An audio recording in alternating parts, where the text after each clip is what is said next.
రామాయణంలో కిష్కింధాకాండను 54 సర్గ. ఇక్కడ హనుమంతుడు అంగదుడిలో ఉన్న రాజ లక్షణాన్ని గుర్తించటం, అలాగే అంగదుడు సూచించిన ప్రాయోపవేశ విషయం గురించి, అలాగే తారుడు చెప్పిన గుహ నివాసాన్ని నిరాకరించుట, సుగ్రీవుడితో వేరవటానికి వానరులు ఒప్పుకోరని చెప్పుట, అలాగే సీతాదేవి యొక్క అన్వేషణ కార్యక్రమాన్ని సాధించుకుని వెళ్ళటమే సరైనదని చెప్పుట గురించి ఇక్కడ చెప్పబడింది.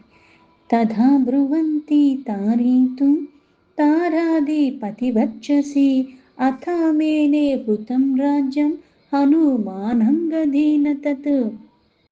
చంద్రుడు వంటి కాంతి కలిగిన తారుడు ఏదైతే స్వయం ప్రభ యొక్క ఆ గుహందే నివసించటం అన్నది మేలు, అక్కడ అన్నీ కూడా పుష్కలంగా ఉన్నాయి అని చెప్తాడు. అలా పలుకుతుండగా హనుమంతుడు అంగదుడిలో ఉన్న రాజ్యమును పాటించటానికి ఏవైతే పరిపాలించే వాళ్ళలో ఉన్న సామర్థ్యాలు లక్షణాలన్నీ కూడా అవన్నీ గమనించాడు. ఎందుకంటే వాలి యొక్క కుమారుడు అంగదుడు, ఆ తండ్రికి తగ్గట్టు ఉన్న తనయుడు కాబట్టి. బుద్ధ్యా హ్యష్టాంగయా యుక్తం చతుర్బల సమన్వితం చతుర్దశ గుణం మేని హనుమాన్ వాలినః సూతం. వాలి యొక్క కుమారుడైన అంగదుడు అష్ట అంగములు, ఏదైతే 8 లక్షణాలు అంటే ఇక్కడ ఒక అర్హత పాత్రత ఉన్న వాళ్ళకే అధికారాన్ని ఇస్తారు.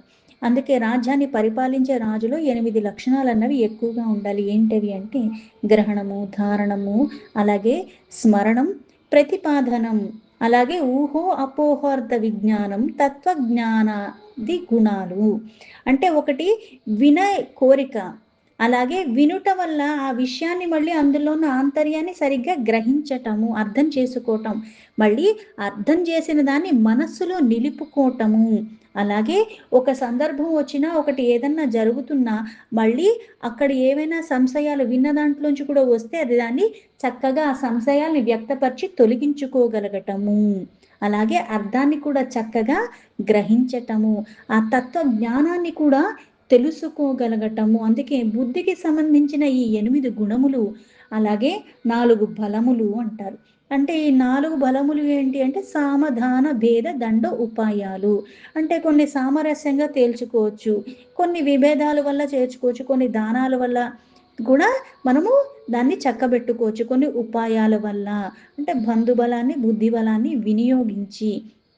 అలాగే 14 విశిష్టమైన లక్షణాలు కూడా కలవని హనుమంతుడు గుర్తించాడు. అంటే 14 విశిష్టమైన లక్షణాలు ఏవైతే రాజుకు ఉండాలి అంటే దేశకాల జ్ఞానము, అంటే ఆ ఏ ప్రదేశంలో ఉన్నావో ఏ కాలమో దానికి తగ్గట్టుగా అన్నీ, అలాగే దృఢత్వము, స్థిరంగా ఉండాలి, బెంబేలెత్తిపోకూడదు, పైగా అన్ని విధాలైన క్లేశాల్ని కూడా సహించగలిగిన శక్తి, ఎన్నో రకాల విషయాలు యందు కూడా పరిజ్ఞానము కలిగి ఉండటం, సామర్థ్యము, అలాగే ఉత్సాహం, బలము కూడా ఎప్పుడూ ఉండటము, పైగా మంత్రాలోచనలు కూడా చాలా గోప్యంగా ఉంచటము, పరస్పర విరోధములైన మాటలు మళ్ళీ పలకకుండా ఉండటము, అలాగే శౌర్యంతో తన బలాన్ని ఎప్పుడు ఎక్కడ వ్యక్తపరచాలో అంతా కూడా అక్కడ చక్కగా చెయ్యటము, అలాగే శత్రు బలాన్ని కూడా బాగా తెలుసుకుని ఉండటము, కృతజ్ఞత, శరణాగతుల పట్ల వాత్సల్యాన్ని చూపించట, ఆ తగిన సమయంలో మళ్ళీ అంటే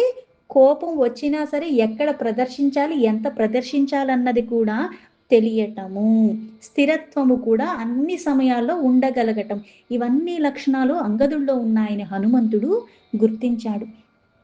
అపూర్యమానం సశ్వచ్చ తేజోబల పరాక్రమేహ శశీనం శుక్లపక్షాధో వర్ధమానమివ స్నియా.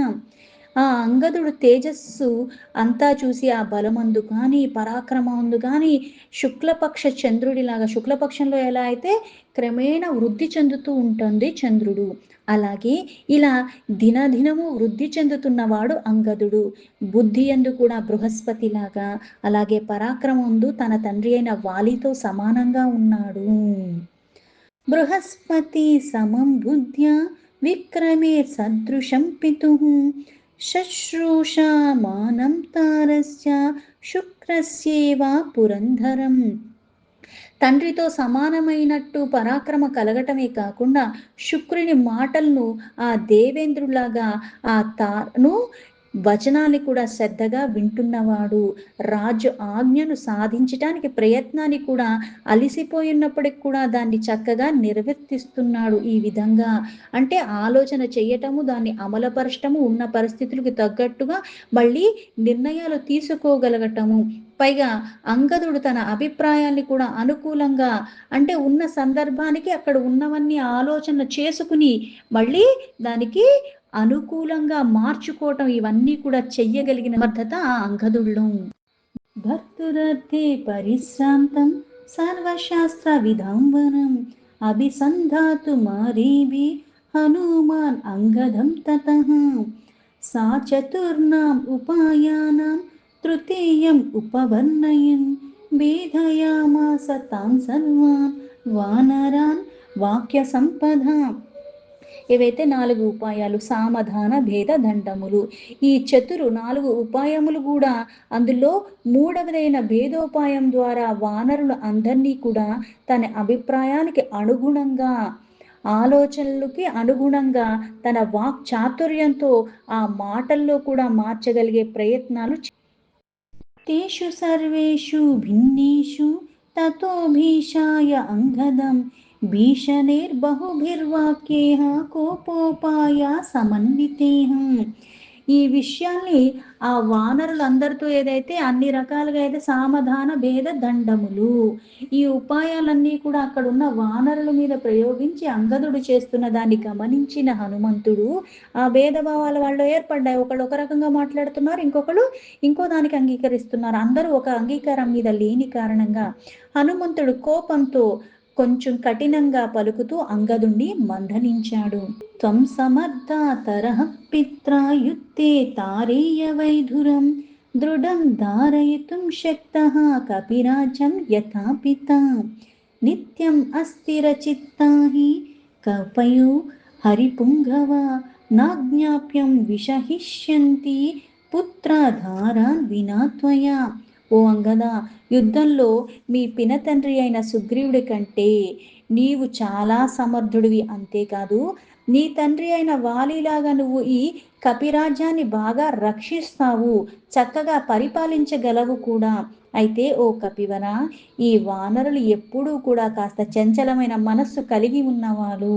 వాళ్ళు తమ భార్య కొడుకుల్ని వదులుకుని నీ ఆజ్ఞకు ఏదైతే ప్రాయోపవేశానికి ఏమాత్రము కూడా ఇష్టపడరు అని చెప్పాడు. త్వాం నైతే హ్యను యుంజీయుః ప్రత్యక్షం ప్రవధామితే యదాయం జాంబవాన్ నీలః సుక్రోతశ్చ మహాకపిః. ఓ వాలీసూతుడైన అంగద, మహాకపులైన ఈ జాంబవంతుడు, నీలుడు, సుహోత్రుడు మొదలైన వానరులు ఎవ్వరూ కూడా సుగ్రీవుణ్ణివి వ్యతిరేకించరు, నిన్ను వాళ్ళు అనుసరించరు అని చెప్పాడు. నహ్యహం తా ఇమే సర్వే సామధానాధిభిర్గుణేః దండేన వా త్వయా శక్య సుగ్రీవాదాపకర్షితుం. నేను కూడా నీ పక్షాన్ని వహించను. ఏదైతే ప్రాయోపవేశం ఉన్నదో దానికి నేను కూడా అంగీకరించను.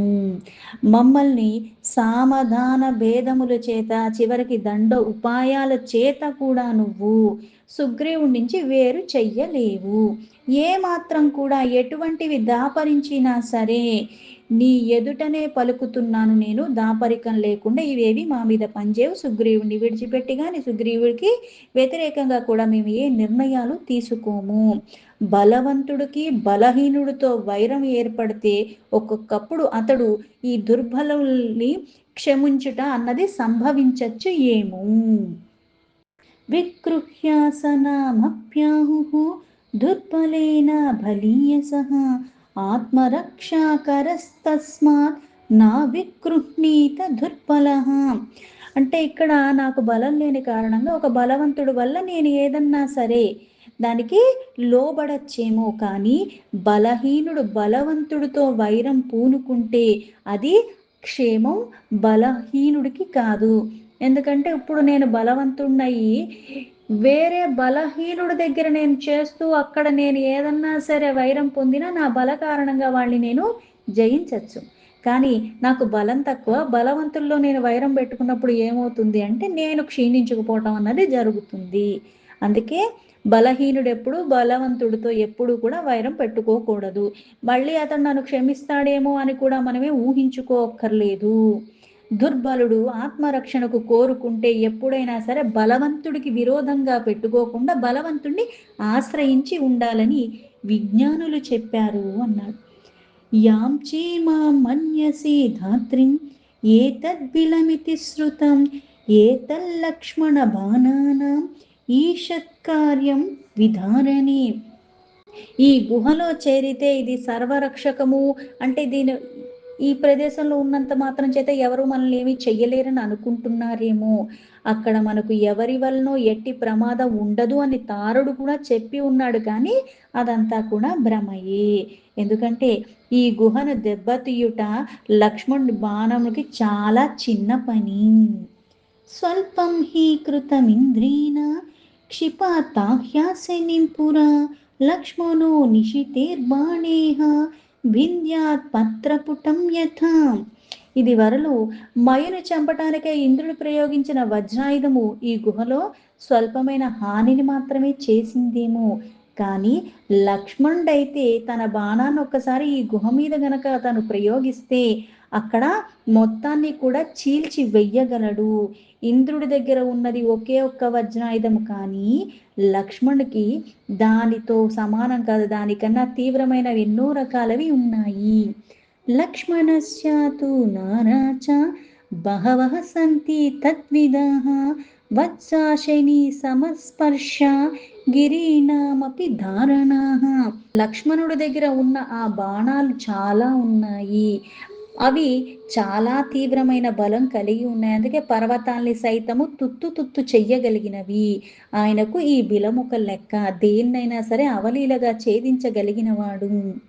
అవస్థానే యథేవత్వం ఆశిష్యసి పరంతప తదేవ హరయః సర్వే త్యక్షంతి కృత నిశ్చయాః. ఓ పరంతప అంగద, నీవు ఈ బిలముల్లో ప్రవేశించిన మరుక్షణమే ఈ వానరులు నిన్ను విడిచిపెట్టి వెళ్ళగలరు. అందుకు వారు నిశ్చయించుకునే ఉన్నారు. స్మరంతః పుత్రధానానాం నిత్యోద్విగ్నా భూభుక్షితాః ఖేదితా దుఃఖశయ్యాభిః త్వాం కరిష్యంతి పృష్ఠతః. ఇక్కడ వాళ్ళు భార్య బిడ్డల్ని అందరినీ స్మరిస్తూ బెంగపెట్టుకుని ఉన్నారు. ఆకలితో దాహంతో అలమటించిపోయి ఉన్నారు. కటికి నేల మీద పరుండలేక ఇంకా బాధలకి లోబడుతూనే ఉన్నారు. కనుక వారు నిన్ను వెంబడించి వాళ్ళు కూడా గుహలోకి వస్తారని అనుకుంటున్నావేమో. నువ్వు గుహలోకి వెళ్ళిన వెంటనే వాళ్ళు మళ్ళీ వెళ్ళిపోతారు నిన్ను విడిచిపెట్టేసి. సత్వం హీనః సుహృద్భిశ్చ హితకామేశ్చ బంధుభిః తృణాదపి వృషోద్విగ్నః స్పందమానాద్ భవిష్యసి. నీ మేలు కోరేవాడి బంధుమిత్రులందరూ కూడా నీకు దూరం కాక నువ్వు ఒంటరివాడివి అయిపోతావు. అప్పుడు నీవు గడ్డి పరకల కదలికలను కూడా చూసి భయపడగలవు. అంటే మన పక్కన కొంతమంది అండాదండా ఉండేసరికి నిర్భయులుగా ఉంటాం. ఒంటరిగా ఉండవలసింది అందరూ మనల్ని విడిచిపెట్టి ఉన్నప్పుడు ఏది చూసినా సరే, గాలి శబ్దం విన్నా సరే భయం కలుగుతుంది. అందుకే ఇక్కడ ఒక గడ్డి పరక ఒక కదలిక చూసినా సరే నీకు భయం కలుగుతుంది అని చెప్పాడు. నచాజాతూనా హిస్యుస్త్వాం ఘోరా లక్ష్మణ సాయకాః అపవృత్తం జిఘాంసంతో మహావేగా దురాసదాః. లక్ష్మణ్ యొక్క బాణములు చాలా తీవ్రమైనవి, పైగా చాలా వేగంగా కూడా రాగలవు. ఎదిరించటానికి వీలు కానటువంటివి, శత్రువుల్ని రూపుమాపగలిగిన సమర్థత కలిగి ఉన్న బాణాలు. కర్తవ్యం ఏది అంటే మనకి సీతాదేవి యొక్క అన్వేషణ. దాని గనక మనం విస్మరిస్తే మనల్ని ఎవ్వడిని విడిచిపెట్టడాయన. అస్మాభిస్తు గతం సార్ధం వినీత వధుపస్థితం అనుపూర్వ్యాత్తు సుగ్రీవో రాజీ త్వాం స్థాపయిష్యతి. ఆ కార్యక్రమాన్ని ఏదైతే సీతాదేవి యొక్క అన్వేషణ విస్మరిస్తే నిన్ను అవి ఎన్నటికీ కూడా అంటే అవి ఎప్పటికైనా బాధిస్తాయి. అంగద, నీవు మాతో కలిసి సీతాదేవి యొక్క అన్వేషణ కార్యక్రమం చేసి అది మనం సాధించుకుందాము. మళ్ళీ వినయ విధేయతలతో సుగ్రీవుడిని చేరుకుందాము. అతడు నిన్ను మెల్లగా రాజ్యాన్ని కూడా ఇచ్చి పట్టాభిషిక్తుడిని చేస్తాడు అని. ధర్మకామః పితృవ్యస్తే ప్రీతికామో దృఢవ్రతః శుచిః సత్యప్రతిజ్ఞశ్చ నత్వా జాతు జిఘాంసతి.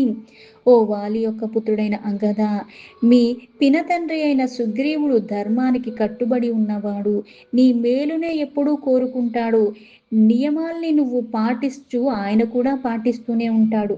అంతర్శుద్ధి కలిగిన వాడు, ప్రతిజ్ఞకు కట్టుబడి ఉండువాడు కనుక అతడు ఎప్పుడూ కూడా నిన్ను చంపడు. ఎందుకంటే నీ బాధ్యత రాముడు ద్వారా తీసుకున్నాడు, అందుకు నిన్నెప్పుడు చంపడు.